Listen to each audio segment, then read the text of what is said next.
In studio town hall. I kind of like these the more we do them. It gives us a good chance to learn more about the candidates than just the soundbite sort of answers. So we welcome to our studios the Libertarian candidate for U.S. Senate, Phil Anderson. Good morning. Good morning. Thanks for having me, Tim. Great to have you here. We pride ourselves on knowing a little bit about all of the candidates running, not just the big ones. Excellent. So I know that, again, in your case, much like Mr. Leaguer, who we talked to last week, you were, I don't know if you were simply not invited or disinvited, but there is a Senate debate between Tammy Baldwin and Eric Hovde occurring on television in a couple of weeks. They did not elect to hear your viewpoints. We would like to hear your viewpoints. Well, they set the criteria such that it's very, very difficult for independent and third-party candidates to qualify for their criteria based on fundraising and polling. It's sort of a catch-22, right? We want to be part of debates and in the media so that I can do better in polls and raising money, but then we can't get access to it if we haven't already done so. So you can see it's set up pretty right. clearly as a fence for Republicans and Democrats. Well, and I personally truly have a distaste for the fundraising threshold part, at whatever level they install that, because in my opinion, and I'll ask your opinion, but part of the great problem we have in this country in politics is all the money in politics. Oh, absolutely. And, if you want to know what's going on and why in politics, you just follow the money. And that's what's really in control. It's not representative anymore. So talk about that, because it puts you at a disadvantage. I mean, all the dollars go out and the big mechanisms of the Republican, the Democratic Party are there.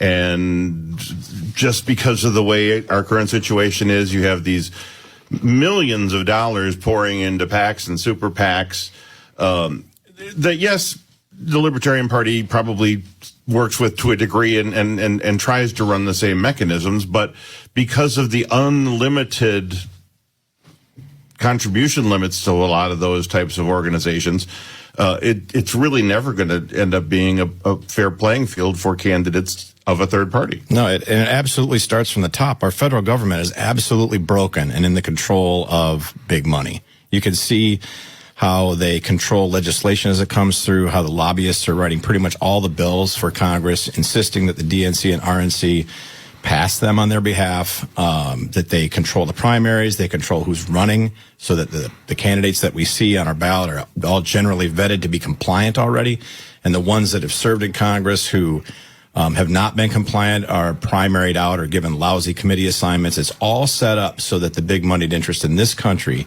can control government from top to bottom. And the way that comes down in terms of this campaign is that the Republicans were set up to have a candidate. As you may know and your listeners may know, the Wisconsin GOP hasn't been as good at raising money as the Democrats have, so they needed somebody with their own money. Enter Eric Hovde, same as Tim Michels a couple of years ago for governor. The Democrats are good at raising money, so they don't need to do that necessarily at this point, but you have prepared candidates who are ready to be compliant and do the bidding of those who actually run this country right now. It's unfortunate, but like I say, you got to play the hand you're dealt, Phil. So, so let's just start out for people, and I'm guessing that Phil Anderson may not be quite the household name that Tammy Baldwin is, just due to all the television exposure and whatever that they get from the media. Introduce yourselves a little bit to my audience here. Well, I grew up in Beloit, actually. I'm well-versed in Rock County history. I have family in Beloit, Janesville, Evansville, Edgerton.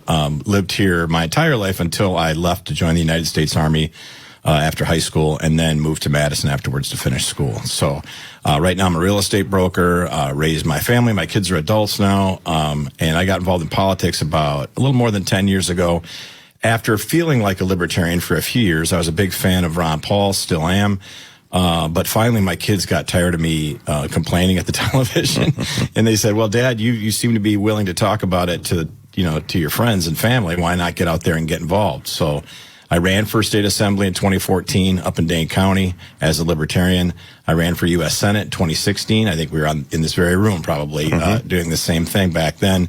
Got over 87,000 votes running as a libertarian, ran for governor in 2018, and then ran as a Republican in Dane County in 2020. Although I'm not a Republican, That's a little bit of a longer story, but Becky Cleafish, the former lieutenant governor, made a deal with 3 of us libertarians to run as Republicans in Dane County. But I've been involved in politics for a long time. And my main reason, the reason that I keep running and that I stay involved and I can't sleep on it is what I mentioned before, is the government is so broken. The America that people think that we live in, or that we did live in, as outlined by our founding fathers and in the Constitution, does not exist right now. It just doesn't exist.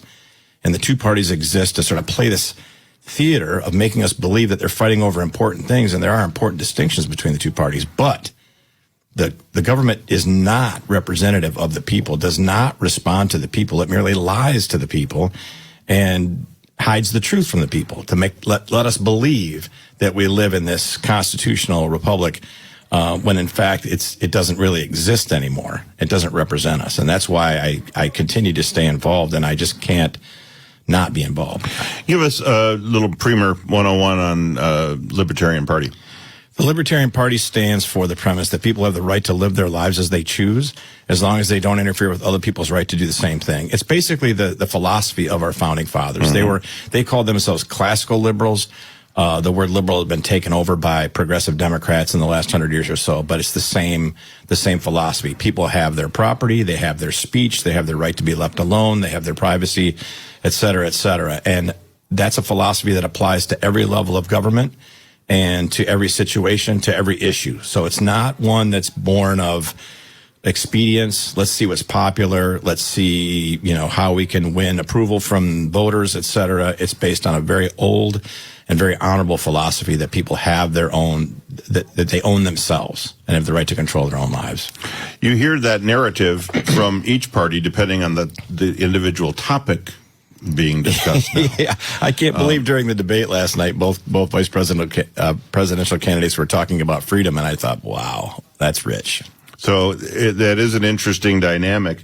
When you enter a race as a libertarian candidate, third party, Phil, you must know in the back of your mind that this is probably not going to result in you taking a seat. And a lot of people would say, doesn't it hurt to keep banging your head against that wall? Well, it doesn't hurt. To be honest with you, the psychology of it, at least for me and other libertarian candidates who I've helped run over the years, you have to have at least a small, like a narrow path to victory. Like if everything breaks right and the issues come up correctly, then there's a chance to win. Otherwise, it's really difficult to get up every morning and sacrifice your time and your own money and the time of your family and friends and ask people to make donations to do all the things that's necessary to run a viable campaign. But that being said, I've considered, there's been election cycles where I haven't been really involved.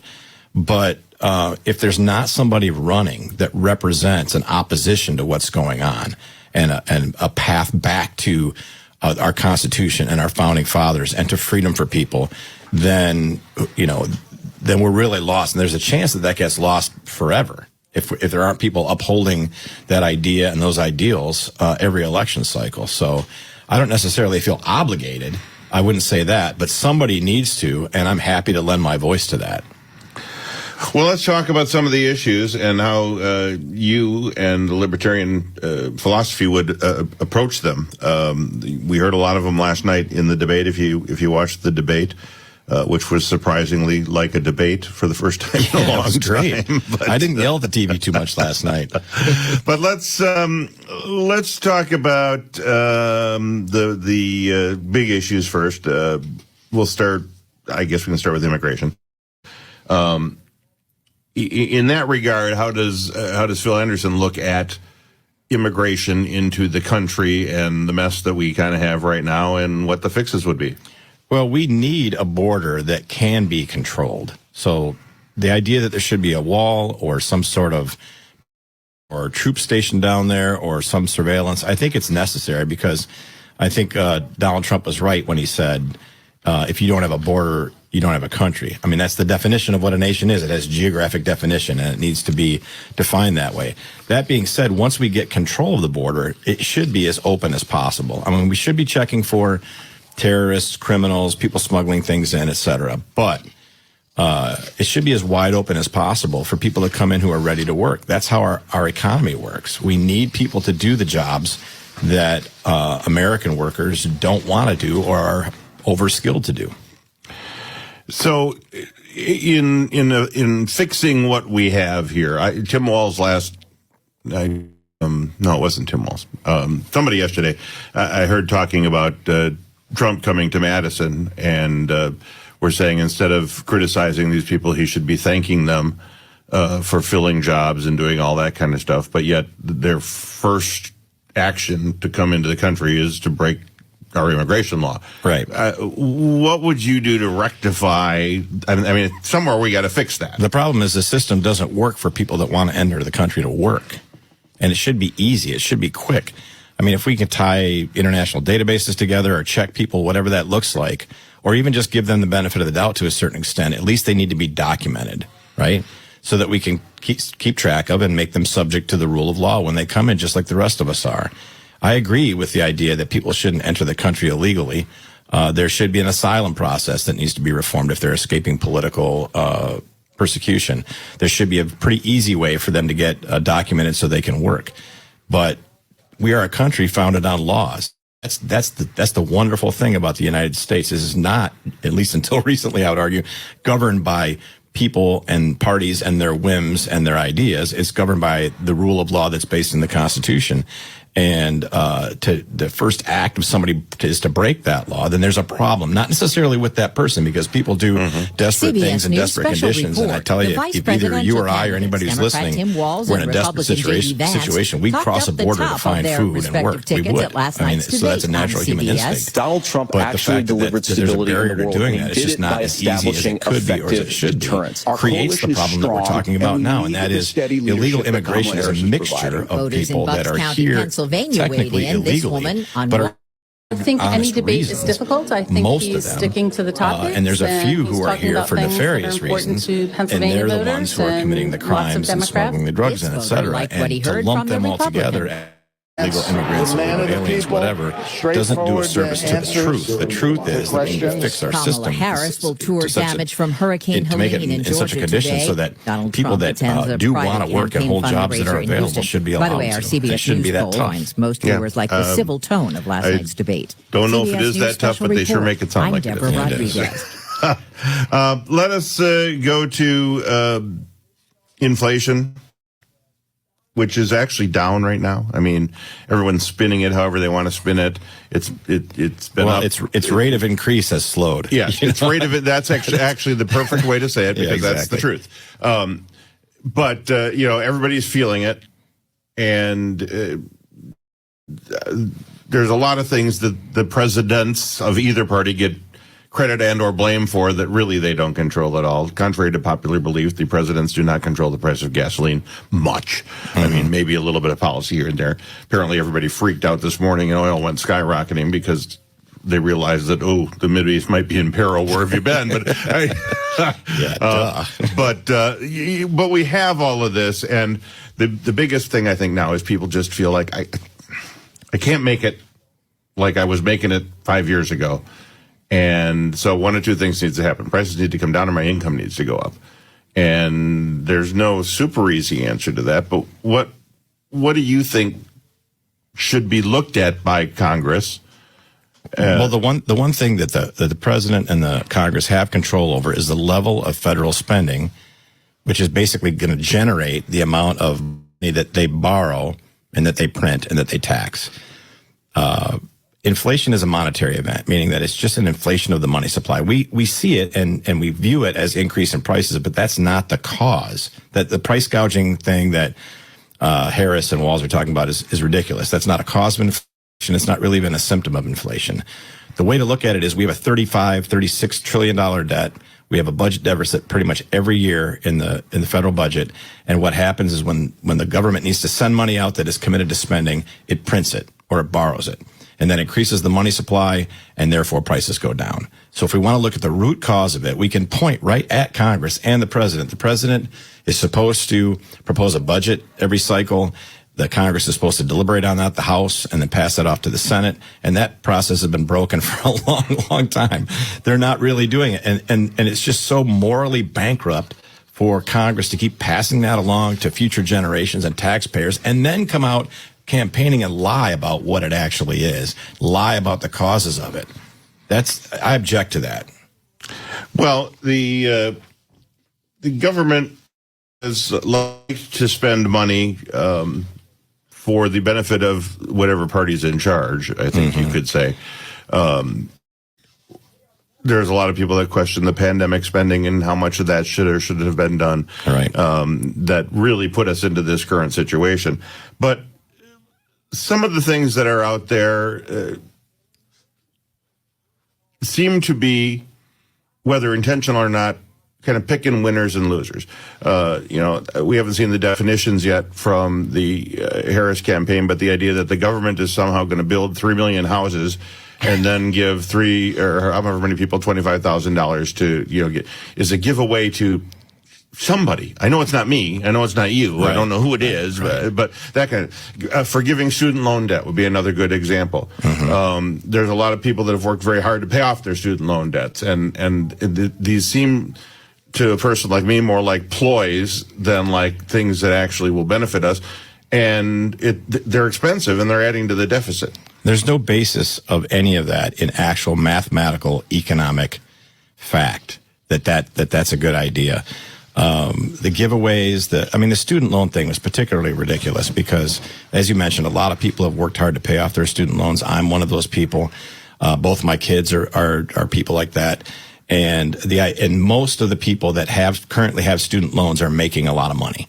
So it's really not about, if you look at the dollars and cents of it, it's virtue signaling, which is what both parties do very well. And that is they stand for things or bills that have names on them that are misleading. The Inflation Reduction Act, for example, had all this spending in it, government spending for a variety of things, tons of things. That's causing inflation, not solving it. The Infrastructure Act has tons of stuff in it that aren't related to infrastructure. They're constantly lying to us to make us feel like they're doing something good or that they've got money to give to people. And that's another thing about these issues is that when the government gives money, it comes from somewhere. It comes from some person. It either is out of our tax revenue or future tax revenue because sooner or later, somebody's going to have to pay that bill. And we've already run up, as I mentioned, $37 trillion in debt plus a deficit every year. It's all about just lying to the American people about things that are happening and things that they claim they want to do, and the results never match, and they're never intended to. They are never intended to. When one of the things that is going on now is they just did a continuing resolution to keep funding the government through December something. Of course, it ends after the election. How convenient.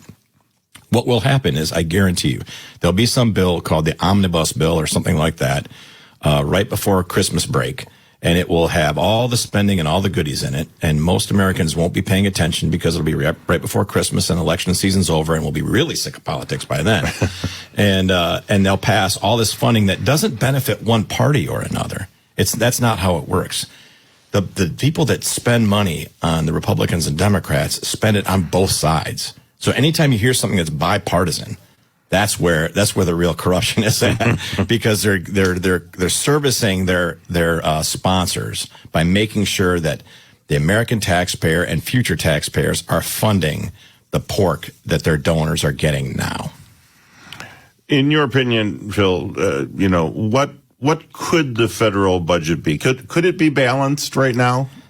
Well, it'd probably take some time, realistically. Although I'm a libertarian and I'm very idealistic. My campaigns have been about what can we do now to fix things. There should be a balanced budget amendment. I mean, it's ridiculous that there would have to be one because I believe our founders and most people, in their homes would think it's highly immoral to continue to borrow against future generations. But there should be one, and it might take some time to conform to that, but it should be strict. And not only that, but there should be requirements that federal agencies pass audits. One of the things that people may have heard is that the Pentagon has not passed an audit, I think, 6 years. They're losing money. They don't know where their money's going. They don't know where their equipment is. They don't know how they're spending their $800 billion or whatever their budget is. And other agencies are the same way. Even the Center for Medicaid and Medicare Services famously doesn't know where all their money's going. So the idea that there should be some sort of accountability with that. Like, in any organization, if you've got departments or committees that are spending money, you expect them to show where they're spending it, how they're spending it, is it accomplishing the goal? That sort of basic common sense approach to the federal government would work wonders for our people and our budget and our bottom lines and for inflation and for all the other issues that we're facing. But because Republican and Democratic legislators and presidents aren't interested in that, they're really interested in servicing their donors, then that doesn't happen. And that may be part of the problem that we have to tackle here at some point in the game. Yes.